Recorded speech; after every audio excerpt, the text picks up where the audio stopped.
घर में ये 4 लोगों का आना अत्यंत शुभ माना गया। इन 4 लोगों के चरण आपके घर के लिए अति शुभ माना गया। तो ध्यान से सुनिएगा, ये 4 लोग कौन हैं जिनके चरण घर में पड़ने से हमारे घर में सुख शांति आ जाता है। तो शास्त्र ने कहा इन 4 लोगों के चरण अगर आपके घर में पड़ जाए तो आपका घर वैकुंठ बन जाता है। सर्वप्रथम जामाता यानी दामाद, जमाई, जो भी आपके भाषा में बोलते हो वही आप मान लीजिए, सोच लीजिए, ठीक है। क्योंकि यहाँ पर मुझे बहुत से जगह से लोग सुन रहे हैं, बहुत से देश से लोग सुन रहे हैं। दामाद के चरण, ज्वाई के चरण, सबके भाषा में बोलो, मुझे बहुत 2-4 भाषा में तो पता है लेकिन बहुत सारे भाषा में नहीं पता, ठीक है। तो जामाता संस्कृत में बोलते हैं। दामाद के चरण अति शुभ माना गया। आपके घर में अगर दामाद साल भर में एक बार भी आए तो दामाद के चरण घर में पड़ना अत्यंत शुभ है। आपके घर में सुख शांति आती है। इसलिए कभी दामाद का निंदा मत करो, जमाई का तिरस्कार मत करो, दामाद का सम्मान करो।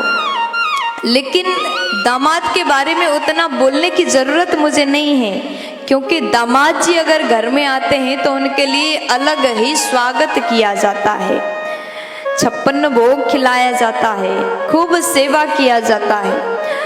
और पहले दामाद जी और दूसरे नंबर में ननंद।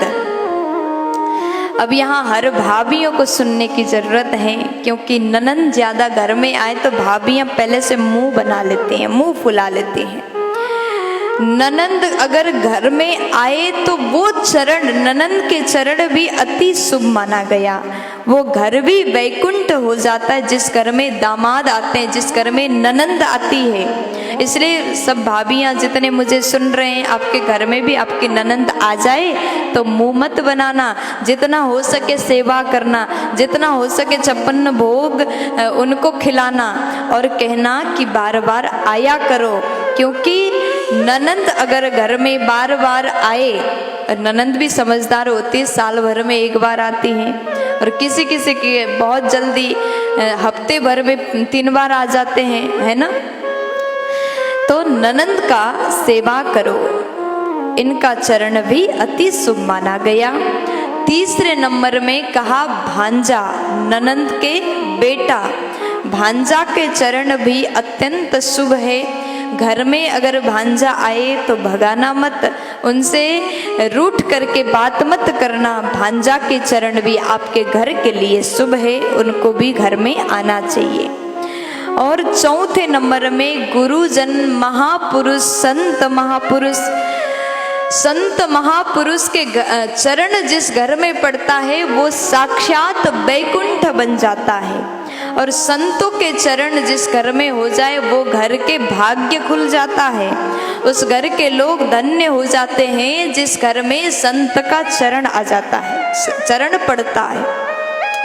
तो साल भर में संत अगर रोज रोज ना आए तो कम से कम अपने गुरुजी को साल भर में एक बार जरूर घर में बुलाओ। 365 दिन में अगर एक दिन भी आपके गुरुदेव, कोई संत महापुरुष आपके घर में प्रवेश अगर एक दिन भी करते हैं तो 365 दिन तक वो घर में मकर संक्रांति आ जाता है। इसलिए वो घर धन्य है जिस घर में संतों का चरण पड़ता है।